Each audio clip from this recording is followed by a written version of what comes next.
Hey, and welcome to the Basic to Bold podcast. I'm your host, Jen Bjornson. For the majority of my life, I had no idea who I was. I had no idea what it is that made me happy or what it is that I even wanted out of life. And so if this is you, if you're the type of person that you're like, I'm not really happy with life, I'm not unhappy with life, but I'm also not really happy with life. And so we're going to dive into the one of the three areas. This is going to help answer that question.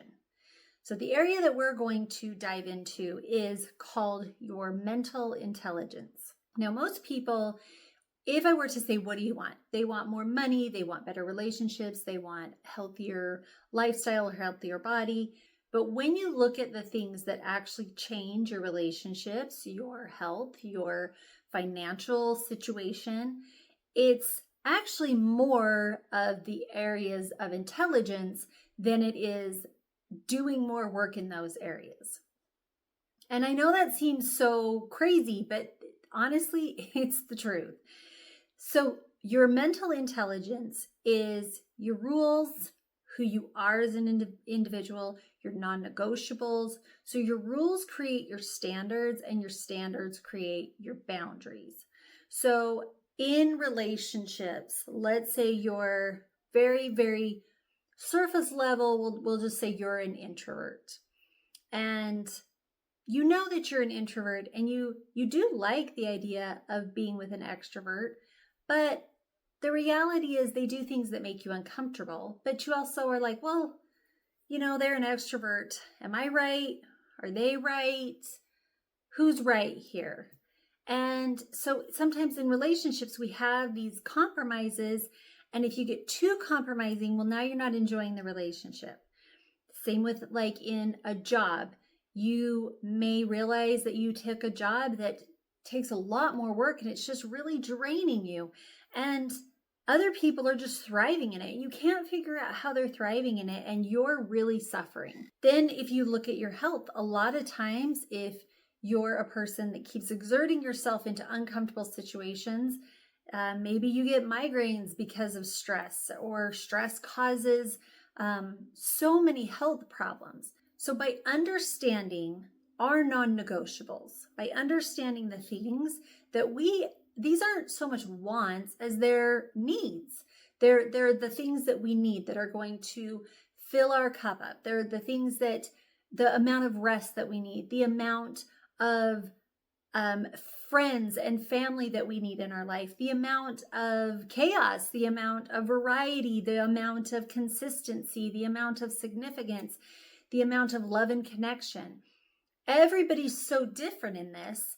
And if you get into a relationship and you have no idea what you need, how much you need of this specific thing, then it really can cause a lot of conflict in many areas of your life because you simply don't know. A lot of times when we don't know, we go off of what other people are saying. So let's say you're a higher energy person. I'm sure you've heard people tell you you're too much. Or let's say you're a low energy person. I'll bet you've heard people say, you need to be more outgoing. You need to be more this. Or let's say you have high expectations of things and you like things a very specific way. And I'm sure you've heard people say, you need to lower your standards. You expect too much.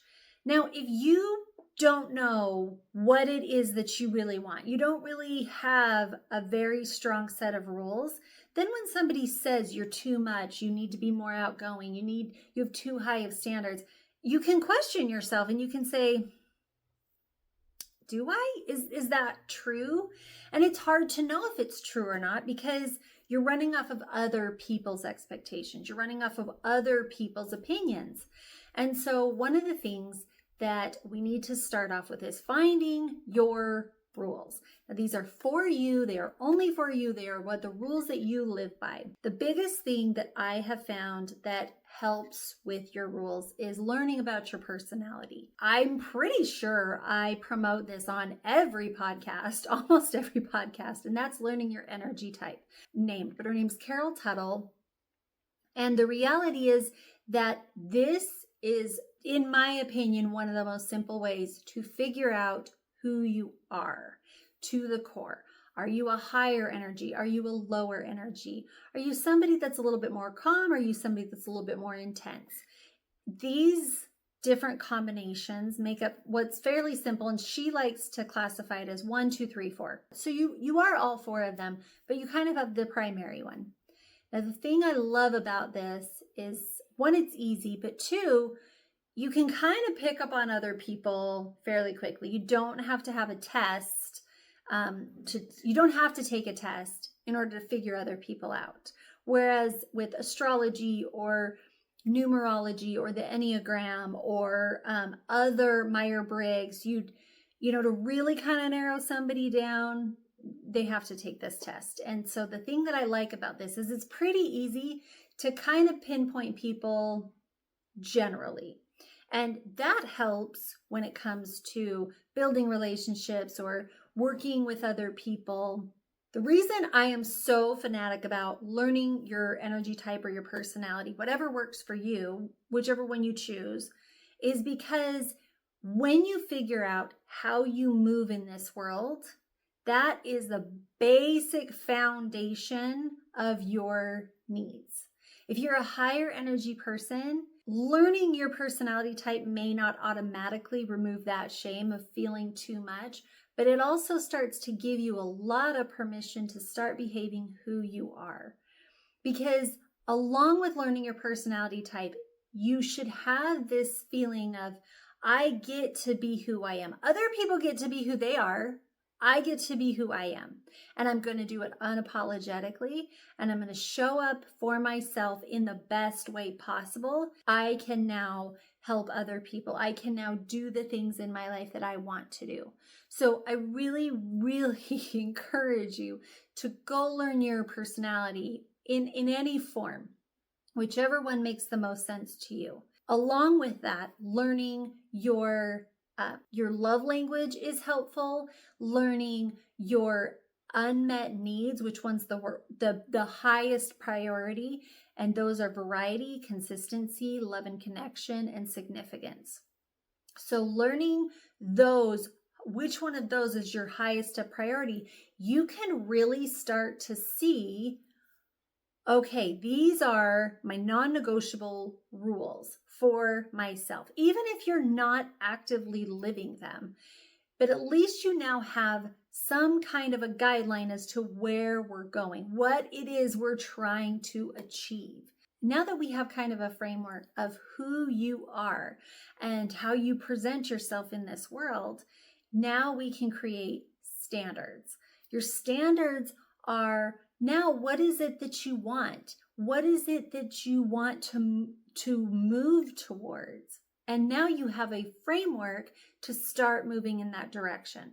So one of the things you can think about is when you're looking at a career or following a passion or following your purpose, following those, sometimes if you listen to a lot of people, especially in the entrepreneurial world or the mindset world, they often have this belief where it's got to look a certain way. If you're going to build a business, you have to take action. You have to be getting up at 5 a.m. It has to look really intense.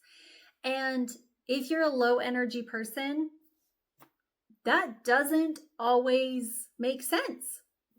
And not only does it not make sense, a lot of the times it really can burn us out. But you can feel that if you're not following other people's plan, you can feel like you're doing it wrong. So now if we understand who we are, and then we hear somebody who's successful or somebody has something that we want, we can now go, okay, well, this is who I am to my core. These are my wants. These are my needs. These are the things that are never going to change about me. I am always going to be this type of person. And so with that, how do I now get this thing that I want? This person has done it this way, and I like this thing, and I like this thing, but how can I do it in the way that I do it? And it's really helpful to understand who you are before you start going after these goals and trying to achieve and trying to become this high-powered person. If you're not a high-powered person to begin with, that's really hard to force yourself into this position or force yourself into this appearance just because that's what other people have done. I also want to mention sometimes when we're learning our rules and when we're understanding who we are, it's easy and sometimes it is necessary to go a little extreme. As an example, I was very much raised in a high energy family. There was a lot of action. There was a lot going on. Me being a low energy person, I just thought, man, I need to step it up. I need to keep going. What are we doing next? I just had this belief to always keep moving. And the people around me were very, very successful in constantly moving and constantly having this action mentality. When I figured out that I was a lower energy person, it was really interesting to recognize that, first of all, because now I felt guilty. I felt weird. I felt, oh my gosh, I should be doing something. I shouldn't be sitting here. I should be like going. Then what was interesting is once I finally accepted that, there was a time period where I was like, I don't want to move. I am just going to sit here and I'm going to think. There's kind of an overcorrection at times when you kind of give yourself permission. When you've been doing the thing that isn't natural to you or isn't truly who you are, there can be an overcorrection of, I'm going to do this and I'm going to only do this and this is how I'm now going to behave. And that's okay. That's all right if you happen to have this overcorrection at times. But the point to get to is to recognize where you're at, but then get to a good flow that if it doesn't matter if you're a high energy or a low energy, to build momentum in the way that you build momentum. And so I may not move as fast as other people. I may not speak as fast as other people. It doesn't matter. It's fine because I'm going to speak to the people. I'm going to find the people who want to hear me, who are interested in what I have to say. When you're figuring yourself out, it's okay to go to the extreme. It's okay. That's going to be very, very normal. And then at some point, you're going to find a balance. You're going to find, well, now I was moving really slow. Okay, I can pick this up a little bit. I don't want to go as fast as I was, but I can pick this up a little bit. It kind of also brings me into this. I love labels to help you understand yourself, and in the beginning, it's really helpful to say, okay, I didn't know who I was at first, so I'm going to put labels on myself so that now I understand who I am. And it's going to help remind me to keep me in these boundaries that I'm trying to set. I'm trying to set more boundaries. I'm trying to create my life in a more flowing way. And so to label yourself can be helpful. But again, the balance is, and the place that we want to get to is, yes, you may be this type of person. You may be more of a high energy person, but the goal is then to recognize when is it beneficial for you to be your very natural high energy self and get things done and to be intense and to go after things. And that's amazing. And when is it beneficial to, okay, I'm going to recognize that me being my very intense high energy self isn't as beneficial in this moment. I'm going to scale myself back just a little bit, not because of shame, not because of guilt, not because other people want me to, but it is in the best interest for me to make sure other people have a good experience, just like I'm having a good experience. And that is in the most beneficial way for me. So I'm going to do this for a short time. And for this short time, I'm going to kind of lessen my intensity or lessen my exuberance because that is the best outcome at this time. I've even found for myself, me being a lower energy, there are times I just push through and I wouldn't normally do that. If I was just going on a regular day, I wouldn't push through because at some point I'm going to burn out and I'm going to burn out way faster than a higher energy person. And it doesn't mean I can't do things as well as a higher energy person. It just means I'm going to burn out a lot faster. but sometimes it's in my benefit. Sometimes it's just non-negotiable. I need to push through and I need to go hard. In those situations, I'm okay with that. And the reason why is because when I get a break, I take a break, and I don't take a small break. I push myself really hard. I've now given myself permission to say, I'm going to take a large break here. Why? Because I pushed harder than I normally would. And it's okay that I did that. That's not the problem. So now I'm going to take equally amount of rest, and that's okay. And if you're listening to my language, is what you're going to do is you're going to get to a point where you can push yourself in harder directions that may not be terribly comfortable to you, and it's going to be okay. You're not going to burn out, or you're not going to have a negative effect like you normally would if you don't understand your rules. The point is not to just label yourself to say, I'm a Gemini, I can't do that. I'm a Scorpio, I can't do that. I am this Enneagram, I can't do that. The goal is figure out who you are, create that really strong foundation so that when you have to exert yourself in a way that probably wouldn't be uncomfortable, then you can do it. And it's not going to have a negative effect on a relationship, or have a negative effect on your health, or have a negative effect on your business or your finances. This is not a great story about me, but I'm going to tell you because it's so perfect for what I'm talking. So I joined a mentorship. At this time, I understood a lot of my rules. I had really come to accept who I was. I was not aware of how easily I could take charge of situations.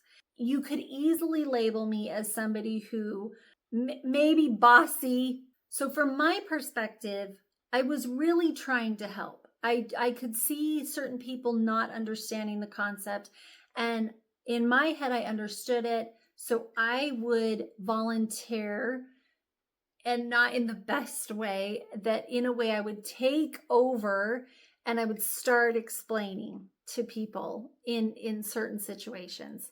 And again, there's many times before I recognized this, there were many times that I'm sure I have done this, and it's quite embarrassing. But the reality is I just genuinely thought I was helping. I didn't understand that it was coming off in a negative way. I was in a situation in this mentorship group, and somebody commented about how I was a leader and I really liked to take charge. And that really, first of all, it completely caught me off guard. That was my first thought. I thought, I am not a leader. I've never been a leader. What are you talking about? And then the second thing I realized is, but it really caught my attention, that I was very much made aware that I was doing this in a negative way. I thought I was helping. I thought I was being helpful and giving my services. That is not what it was, and quite embarrassing. But here's the thing. When we don't understand something about ourselves, that is just a natural thing. Now I recognize it. Now I recognize I am comfortable taking charge of things. However, because I was not doing it in a healthy way, because I was not aware I was doing this, and I was not aware that this was more of a natural tendency to me, it was coming off, and I was taking charge in situations I had no right to take charge of. That it was not my place to now be the voice. It was not my place to now take control. So sometimes we have attributes that we don't even see, we don't even know and understand in ourselves. And because they can easily come out in situations that's not the best place for them to come out in. So now that I understand that about myself, anytime I'm in a situation and I have a need, I'm going to help, I stop and I say, is this my thing? And sometimes I can, and sometimes they're like, no, I'm good. And I think, okay, this is not my thing. I'm not in charge, and I'm not required to be in charge. I think to myself, You are a spectator in this situation. And it's only because I understood that about myself. And now it's a quality. I know that if I don't get situations where I am taking charge, it will come out in inappropriate things. Another example is, let's say you're a natural caregiver and I'm going to help, and you're going around and you're naturally caring for people. That is a wonderful quality. But in inappropriate situations, it can give you negative feedback. And now where you're trying to share, you're trying to give service, you're trying to give a wonderful experience to other people, they're receiving it in a not great way. They're not comfortable with what you're doing. Now, as we talk about this, it easily can turn to, oh my word, this is embarrassing. Just like in my situation, not great. Not a great situation. At the same time, I really, really want to impress that this is not a time to shame or to guilt ourselves or to feel embarrassed about something we didn't understand about ourselves. That is the point of learning. We are all on this earth learning and experiencing new things. We've all done things that are so embarrassing and that we wish we hadn't done. But now that we understand it, it is our job to now take that information and implement it and move forward in it. And that's why I really wanted to talk about this, is because most people don't understand this. And so it's not to shame, it's not to guilt, it's not to put a negative emotion on you or how you are showing up. It's to learn. It's to say, oh, maybe by understanding these things about myself, by understanding those labels, now here's what we do. Okay, I can be too much of this sometimes, and it makes the situation uncomfortable. So instead of shaming, instead of guilting, we're not going to focus on that. What we're going to focus on, all right, I do have this natural ability of this. So when is it appropriate to show that and to express that to other people? And when is it beneficial for other people to receive that from me? And when is it given me a negative experience? When have people told me that's not helpful? I don't want that. And so we kind of need to dissect it a little bit, take those labels and dissect it. But the ultimate goal is at some point is we want to get to a point just like when I was labeled, oh, you're a natural leader and you really like to take charge. When I realized that about myself, I thought, oh, okay, I'm doing this and it's not helping. I'm not going to guilt myself. I'm not going to shame myself. I'm a human, so I did feel embarrassed. At the same time, I now look at a situation and go, okay, when it's appropriate, I am going to be that leader. I am going to take charge, and I am very comfortable doing it. But in other situations, they're not asking for help. Nobody's asking for my help. Therefore, I'm not required to take charge. I'm not required to be the savior of this experience for other people. This brings me to boundaries. Now, the great thing about understanding your rules, you built a good foundation. This is who I am. It creates those standards. Okay, so now I know I am introvert or I'm extrovert. Okay, so now that we have those labels, those are our rules. Now the standards are to take those and how do we implement those into our lives? What is it that it looks like in our lives?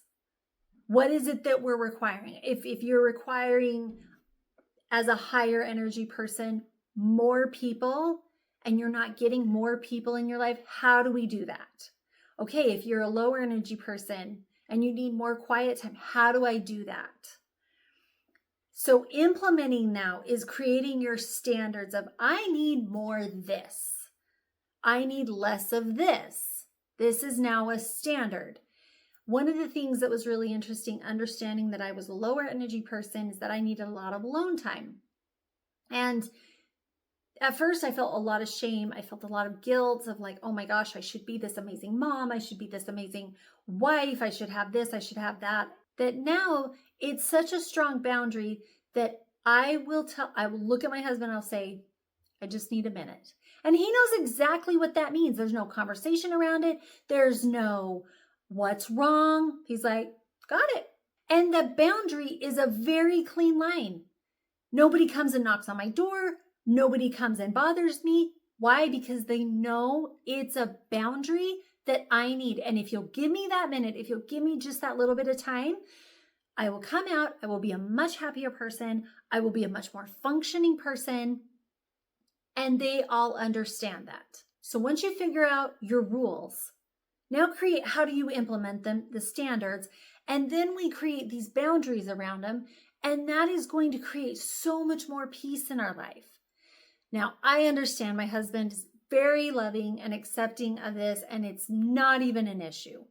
But I guarantee you there are some boundaries that have been placed that they are a non-negotiable for me or people that I know, or even maybe you, that you'll set a boundary and people are like, why? What's the big deal? And you're like, you know what? It's just something I need. It's just something that's going to make me a better person. And it's going to turn into a whole thing. The thing I want you to remember is you are not in charge of other people's experiences. You are in charge of your own experience. If you take nothing else from this podcast, you are in charge of your experiences. You are not required to make sure other people have a good experience. I think it's a lovely thought sometimes that we think, yeah, but I don't want to inconvenience anybody. Oh, I can do this. If it crosses your boundary and now you're compromising your standard and you know it's a rule for you, there is no amount of good that can come from that. Breaking down a boundary for somebody else's happiness or somebody else having a good experience, it can't lead to anything good. Because over time, if it keeps getting broken and that boundary keeps getting offended, you will build up resentment, you will build up irritation, and it's not sustainable. Those boundaries are put in place for a reason. And the reality is if somebody keeps breaking that boundary, that's not sustainable. Boundaries are how you protect your peace. And it's how you show others they should treat you. And think of it this way. Every time you keep hold of a boundary, you're telling your nervous system that you're safe and that you're in control. So one thing I really want to plug in here is when you start doing this, the idea of me just saying, oh, we're not going to feel guilt, we're not going to feel shame, that is the goal. At the same time, I'm very well aware that the more you do this and the more you dig deep into who you are and what your rules are, what your standards, what your boundaries, I'm very aware this is going to bring up a lot of emotion. Trust me, that is not lost on me. This is where I would highly recommend you journal, you meditate. I personally love hypnotherapy, which I have recordings to help you with. You can do meditations. I personally love energy work. And so anything you can do to remove those emotions, to remove any traumas and remove those patterns and habits that are definitely easily going to be put on these things that you're going to start digging into. It could get uncomfortable. And just know that, yes, it may get uncomfortable, but you're trading moments of uncomfortableness, of being uncomfortable, a short time of being uncomfortable, for now a lifetime of peace. And a lot of times we forget that's the case because we've gone so long trying to avoid this uncomfortable feeling. We don't want to feel uncomfortable. We don't want to feel stress. We don't feel trauma. We don't want to feel the anger or the embarrassment again. And if you can just remember that when you're working through these emotions, you're only going to work through them for a short period of time. And when I say short period of time, it could be 20 minutes, it could be a couple of hours as you work through these. I get that. But once you work through them, they're gone. The alternative is, I'm going to avoid this, I'm going to avoid this, I'm going to avoid this, but it's never gone. It is true that this might make other people uncomfortable. As a recovering people pleaser myself, one of the things that I was very helpful to me, a diagram on relationships. And at the top was I win and you win. The thing that really impressed upon me was I had been running my entire life with you win and I lose. I was hoping I would win in that situation. I was hoping that I would get something beneficial out of it. I didn't. I would never get anything beneficial. And I was like, well, that's okay the next time. The next time I'll get something out of it. That's okay. Oh, service. We need to be selfless. We need to be helpful. We need to take care of other people. And as that's a wonderful thought, it's not sustainable. I really hope this was helpful. I really hope you can figure out your foundation of figuring out your rules and creating your standards and creating good boundaries, because that is really where true peace comes from, when you have a good foundation of yourself. And then when you have a good foundation and this becomes your everyday norm of you winning and you being who you really are, and you get to be you, now you can do more. Now you can explore more things, to be more, and to do the things that you've always wanted to do.